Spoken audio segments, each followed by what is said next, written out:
எல்லாருக்கும் வணக்கம். இன்றைக்கி நம்ம வீடியோவில் என்ன பார்க்க போகிறோம்னா ரொம்ப ஹெல்த்தியான ஒரு ரெசிபி தான் செய்ய போகிறேன்.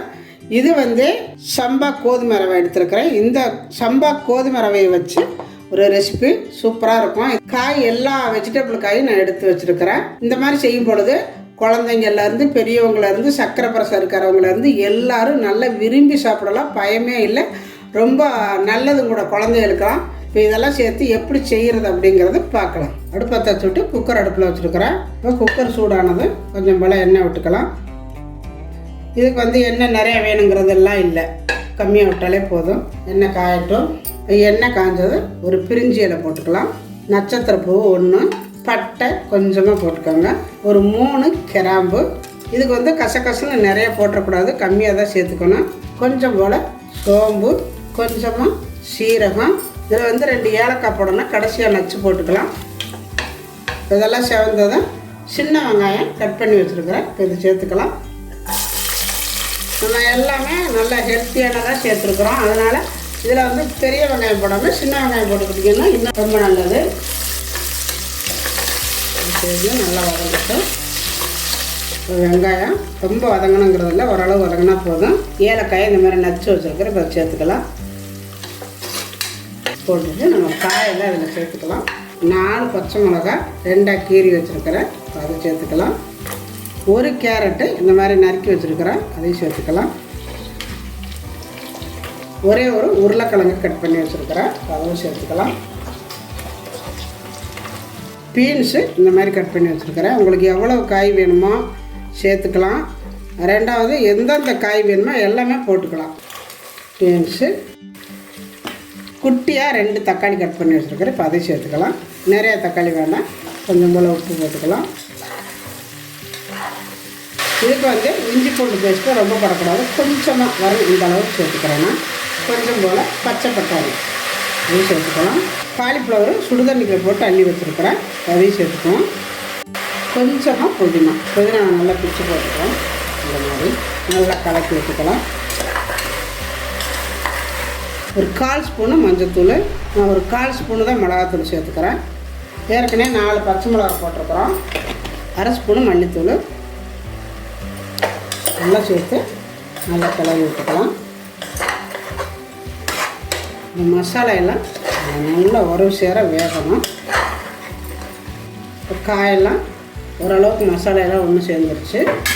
இப்போ நம்ம எந்த கப்பால் சம்பா ரவை எடுத்துக்கிறோமோ அதே கப்பில் தான் தண்ணி அளக்கணும். இந்த கப்பால் நான் 1 கப்பு சம்பா ரவை எடுத்துருக்கிறேன். அதனால் இதில் 5 கப்பு தண்ணி விட போகிறேன். 5 கப்பு விட்டிங்கன்னா நல்லா குழன்னு நல்லாயிருக்கும். ரொம்ப கெட்டியாக வேணும்னா 1/2 கப்பு குறைச்சிக்கலாம் நீங்கள். நான் நல்லா குழப்பாக இருக்கட்டும் அப்படின்ட்டு 5 கப்பு வைக்கிறேன். 2 3 4 5 கப்பு. இப்போ இந்த தண்ணியோடு சேர்ந்து இந்த காய் கொஞ்சம் கொதித்து வேகணும். இப்போ இதை சும்மா மூடி வைக்கலாம், விசில் போடாமல். இப்படியே ஒரு 5 நிமிஷம் நல்லா வேகட்டும். பார்த்திங்கன்னா நல்லா கொதித்து வேகுது.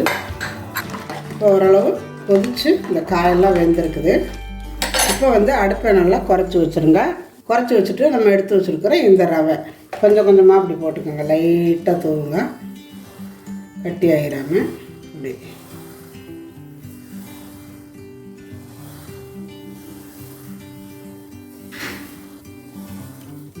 லைட்டாக தூவணும், இல்லாட்டி கட்டி ஆகிடும். போட்டுட்டு நல்லா கிளறி விட்டுக்கோங்க. இந்த மாதிரி இப்போ அப்படியே ஒரு மூடி போட்டு விசில் விட்டுறலாம். ஒரு 2 விசில் அல்லது 3 விசில் விட்டால் போதும். இப்போ இருக்கட்டும். பார்த்திங்கன்னா விசில் வந்துருச்சு. நான் விசில் அமுத்தி வச்சு அடுப்பை ஆஃப் பண்ணிட்டேன். இது ஒரு 5 நிமிஷம் அப்படியே இருக்கட்டும், அப்புறம் ஓப்பன் பண்ணிக்கலாம். 5 நிமிஷம் ஆயிடுச்சு, ஓப்பன் பண்ணிக்கலாம். பாருங்கள் நல்லா வெந்து நிற்கிது. எப்படி இருக்குது நம்ம கிண்டி பார்க்கலாம். பாருங்கள் நல்லா காயெல்லாம் குழஞ்சி எப்படி நிற்கிதுன்னு பாருங்கள். நம்ம வச்ச தண்ணி கரெக்டாக இருக்குது பாருங்கள், இந்த அளவுக்கு இருக்குது.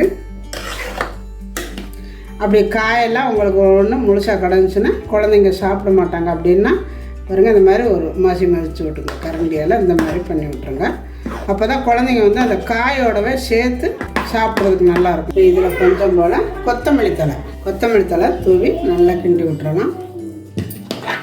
இப்போ இதுக்கு ஒரு தாளிச்சு போட்டுக்கலாம். நல்லா வாசம் அவ்வளோ நல்லா இருக்கும். தாளிக்கிறதுக்கு வடச்சட்டி வச்சுருக்கிறேன். கொஞ்சமாக எண்ணெய் விட்டுக்கலாம். இதில் கொஞ்சம் போல் கடுகு, 1 ஸ்பூனு சீரகம், கடுகு சீரகம்லாம் பொரிஞ்சதும் கொஞ்சம் போல் கருவேப்பிலை, அவ்வளோதான். தூக்கி அதை ஊற்றிக்கலாம். அவ்வளோதான், ரெடி ஆகிடுச்சு. நல்ல வாசத்துக்கு ஒரு 2 ஸ்பூனு நெய் விட்டுக்கோங்க. தாளிக்கையிலலாம் விடக்கூடாது, இப்போ தான் விடணும்.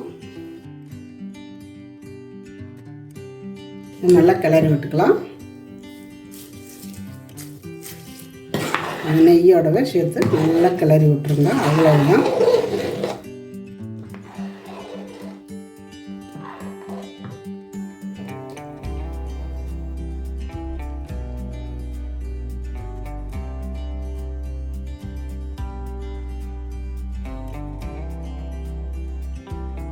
இப்போ பாருங்கள், ரொம்ப சூப்பரான சம்பா ரவை கிச்சடி மாதிரி தான் இது. ரொம்ப நல்லாயிருக்கும். பிரியாணியாக கிச்சடியாக எது வேணாலும் வச்சுக்கலாம். ஆனால் டேஸ்ட் அவ்வளோ அருமையாக இருக்கும். ரொம்ப நல்லாயிருக்கும் வாசத்தோட. அதாவது நல்ல வாசமாக இருக்குது. இந்த மாதிரி நம்ம அடிக்கடி நம்ம குழந்தைங்களுக்கு செஞ்சு கொடுக்கும் பொழுது காய் சாப்பிட்ட மாதிரியும் இருக்கும். அதாவது வெறும் இட்லி தோசை சாப்பாடாக சாப்பிடாம இந்த மாதிரி ஹெல்த்தியான ஒரு ரெசிபி சாப்பிட்ட மாதிரி இருக்கும். இதே மாதிரி நீங்களும் செஞ்சு பாருங்கள். செஞ்சு பார்த்துட்டு எப்படி வந்துச்சு அப்படிங்கிறது எனக்கு கமெண்டில் சொல்லுங்கள். கண்டிப்பாக வந்து உங்களுக்கு இது பிடிச்சிருக்கும்.